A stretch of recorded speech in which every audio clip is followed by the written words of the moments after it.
Welcome to China Perspectives, a podcast on economic and credit developments in China, featuring experts from within and outside of Fitch Ratings. My name is Ying Wang, head of North Asia Industrials, Property, Consumer, and Utilities at Fitch Ratings. In today's podcast, I'm joined by my colleague Katie Chen, Senior Director of Fitch Ratings, and Franco Lam, Director, to discuss the latest development in China's AMC sector. Katie and Franco are part of Fitch's APAC non-bank financial institutions team.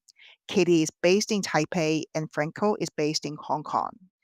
Katie, it's great to have you back with us on China Perspectives. And Franco, welcome and thanks for joining the podcast. Thanks for having us, Ying. Thank you, Ying. Okay, Franco, let me start with you. You recently published a market commentary titled Reforms Put China AMCs on Path to More Sustainable Business Model. Could you please give us a quick recap of the recent regulatory reforms impacting Chinese AMCs, and how do these updates impact the sector's long-term sustainability and profitability? Right. Thank you, Ying, for the question. Right. The recent regulatory reforms and guidance have expanded the business scope of asset management companies in China, which allow them to acquire a broader range of distressed assets, including special mention loans and certain assets from non bank financial institutions and corporates. We expect ongoing government support policy to promote the sustainable development of the sector, as these opportunities would allow AMCs to play a more crucial role in accelerating the resolution of bad debt.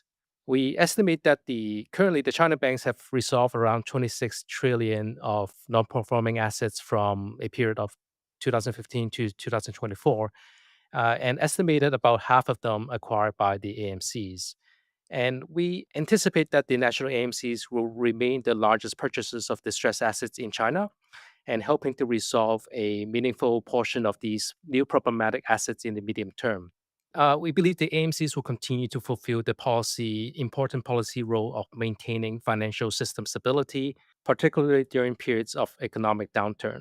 When you see in recent years, the AMC's financial profiles have been negatively impacted by the high levels of impairment ratios and credit costs, largely due to the impact of economic slowdown, fair value losses from the assets, as well as asset quality deterioration on the exposures in restructured distressed assets and legacy problematic investments. And in the near term, most AMCs are expected to continue relying on earnings diversifications through their financial subsidiaries, ongoing shareholder support, and lower funding costs to buffer against the impairment losses amid the persistent challenges in the distressed asset management business. However, when you look at the medium term, this larger pool of distressed assets should allow AMCs to become more selective, allowing them to cherry pick assets with better risk adjusted returns. And the risk profiles are also expected to gradually evolve, as the reform should enhance the ability to shift away from the higher risk restructured assets. We expect the national AMC's earnings will gradually recover, even though the trend will largely depend on the recovery of the property market, where we won't see a meaningful recovery until property market stabilizes. That said, we believe earnings to gradually recover over the medium term will reduce asset quality risk and potentially helping to strengthen the capital positions and eventually return to financial health over time. Thanks, Franco. That's a very nice summary. I'd like to follow up on the inclusion of special mention loans in a pool of distressed assets. What opportunities and challenges do you think AMCs will face in accelerating bad debt resolution under the new regulatory framework? Right. The inclusion of special mention loans significantly enhances the pool of distressed asset available for acquisitions by the AMCs. When you look at the special mention loans, they amounted to almost 5 trillion at the end of first quarter of 2025, which is almost 1.5 times larger than the existing NPLs in the China banking system. Just to recap, special mention loans are loans that show signs of potential weakness, even though the borrower is still making payments, while NPLs are loans that fail to make payments for a certain period, usually around or over 90 days overdue. And the rising level of special mention loans in China could be a reflection of economic challenges faced in recent years, and the ability for the AMCs to acquire or restructure these special mention loans before they become NPLs can also help to provide better system liquidity as well as diffusing financial system risk. And the larger pool of distressed asset will allow AMCs to select assets that offer better risk adjusted returns and also encourage them to focus more on risk control. We believe the national AMCs do have advantages over the local AMCs or the bank's asset investment companies in the expansion of business opportunities due to the strong existing relationship with banks, the established franchises and market positions, track record in managing distressed assets, better funding access, as well as much larger balance sheets. That said, when you look at the asset growth, it's likely to stay modest for most of them because impacted by the limited capital buffers, slow economic growth, and the more controlled risk appetite since the huge losses faced by some AMCs few years ago. And ongoing competition from local AMCs and the bank's AICs could put more pressures on the margins as they all bid for high quality and safer assets amid the current economic challenges in China. The national AMCs currently the existing low levels of earnings and capital buffers, and also the elevated levels of impairment loan losses, will be the key challenges for most of the financial profiles in the near term, and which will weigh on our assessment on the ability to execute the policy functions. And amongst the four national AMCs, China's Cinda is likely to take more new opportunities in distressed assets due to its stronger capital buffers and followed by China Orient. And meanwhile, CITIC Fam's Tier 1 capital ratio is expected to continue to improve, which should enable it to take more distressed assets over time as well. However, regulatory forbearance also remains in place in near term as it continues to restore its CET1 ratio and its financial profiles. Okay. Next question is, you mentioned AMCs are going to shift toward market-based acquisition and disposal models. So for investors, what should investors watch regarding the AMC's returns, credit risk, and evolving business models in the coming years? The national AMCs continue to have a unique role in maintaining financial system stability by purchasing problematic assets in China. And amongst the systemic important financial institutions in China, their business models are considered more volatile given that the stressed assets are inherently carry higher risk and customers are of weaker credit profiles. That said, the AMC risk profiles are also expected to evolve from these enhanced business opportunities as the reforms can enhance their ability to shift away from the higher risk traditional restructured assets. And when you look at the recent years, the national AMCs have accelerated transactions under the acquisition and disposal model, which basically relies on disposal of collaterals for recovery and focusing on their policy role to assist distressed assets in rebuilding their financial profiles and improve their operation efficiency over the medium term. And the acquired assets under the acquisition and disposal model, they're generally classified as financial instruments and fair value. And therefore, when you look at the changes in market prices, it will be directly reflected on the balance sheets and P&L, profit and loss accounts. And when you look at the continued property price pressure in China, we believe that it will continue to weigh on the earnings of national AMCs in the near term, given that many of the assets are currently largely collateralized by the real estates. However, we believe the negative impact to be more moderate for the national AMCs, as their property exposures are primarily concentrated in higher tier cities where prices are likely to be more resilient.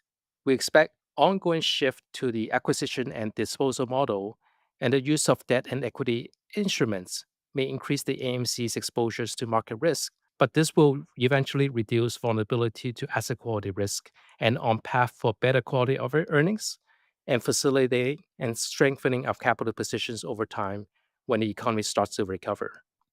Okay. Now I'd like to switch over to you, Katie. We know some Chinese AMCs have limited capital buffers and face continued asset quality pressure. Can you talk about the actions they have taken to strengthen their capital positions and risk profiles to cope with the situation? Thanks, Ing. Yeah, over the past years, AMCs have been taking multiple measures to gradually strengthen their capital positions and risk profiles while addressing the headwinds from weak property market and slower economic growth. The measures will include capital injections, enhanced risk management to reduce the risk from potential capital erosion due to asset quality problem, and also the earnings supplement measures. Some AMCs have received capital injections to address the capital shortfall caused by the asset quality problems. Most recently, China Great Wall received a capital injection of 36.8 billion RMB from Central Huijin. Beyond fresh capital, many AMCs have tightened their risk management frameworks and prioritized risk control over growth to protect their financial profiles. In the meantime, they continue to have strong funding access to the domestic banking system with adequate funding cost. Some continue to issue bonds domestically and internationally thanks to the strong perceived government support. The continued funding access has helped them to mitigate the refinancing and liquidity risk while supporting their ability to carry out the policy functions to acquire distressed assets in the system.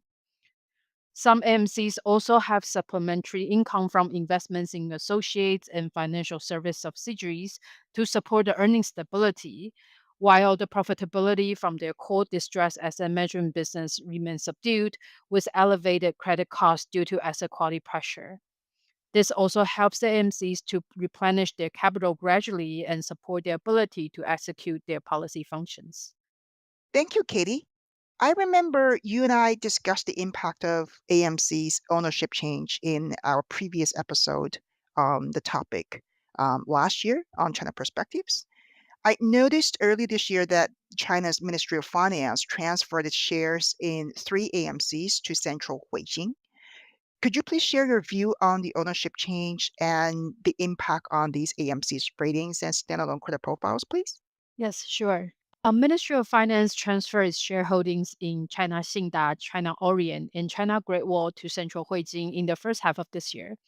We believe this action has reduced the uncertainty around these three AMC's ownership structures and their future business prospects. From the support driven issue rating perspective, we have been holding a consistent view that the ownership change does not change our government support rating framework and government support rating for these AMCs. We continue to take a look through approach because we believe Chinese sovereign will remain the ultimate support provider for the AMCs, given their crucial policy roles in maintaining financial stability through the resolution of distressed assets in the system, particularly in the downturns. The shift in the shareholder to Central Huijin may streamline the capital support process, potentially improving the timeliness of any necessary support in the future and enabling a more efficient coordination for capital injections if needed. Nonetheless, we believe Chinese government will prioritize the support to other policy institutions and other larger banks with deposit-funded balance sheets, leading to a relatively lower government support stance for AMCs. In terms of their standalone credit profiles, we believe reduced uncertainty after the ownership change has already improved AMC's funding access and reduced their borrowing cost. We also believe Central Huijin's involvement in the AMCs as the major shareholder would help to improve AMC's management strategy and risk profile, given Central Huijin's established track record in managing large, systematic, important financial institutions. This should be positively impact AMC's standalone credit profile in the medium term. Okay, before we wrap up, I'd like to hear your view on the recent upgrade of China Great Wall Asset Management's rating by a notch to triple B flat with a stable outlook. The rating was previously downgraded by multiple notches from A flat to triple B minus between April 2023 and June 2024. So what's the rationale for the recent upgrade? And do you expect any further rating actions in the China AMC space in the next 6 to 12 months? Indeed, we took multiple negative rating actions on China Great Wall in previous years, mainly due to the company's meaningful capital shortfall from asset quality issue, which we believe weakened its ability to perform the policy role and affected the government support propensity. Also, the inconsistent track records in terms of sufficiency and timeliness of support to some AMCs also affected our view on the government support stance for the sector. But since late last year, we've seen some positive regulatory development for AMCs, as mentioned earlier. Our recent upgrade of China Great Wall's rating to BBB flat with a stable outlook in June mainly reflects the improvement in its standalone credit profile and policy execution capability after the major capital injection from Central Huijin. The upgrade also reflects the growing policy role of China Great Wall as the government increasingly relies on national AMCs to manage distressed assets and mitigate the systematic risk. We also believe this capital injection meaningfully improved China Great Wall's capital position and enhanced its capacity to acquire distressed assets in the system while resolving its own legacy problem assets to restore financial strength. This helps to strengthen its policy execution capability and also the government support propensity in our view. As for the sector, we revised our mid-year sector outlook for AMCs to neutral from negative, as we believe the continued government support should reduce the downside risk for AMC's standalone credit profiles despite the macroeconomic challenges. In the meantime, the rating outlooks for all AMCs remain stable, reflecting our view that the government's propensity and ability to support AMCs are likely to remain unchanged for the next 12 to 18 months. In terms of future rating actions, the rating sensitivities for AMC's support driven ratings are mainly depending upon their policy role, specifically their ability to execute their policy functions as indicated by their standalone credit strength.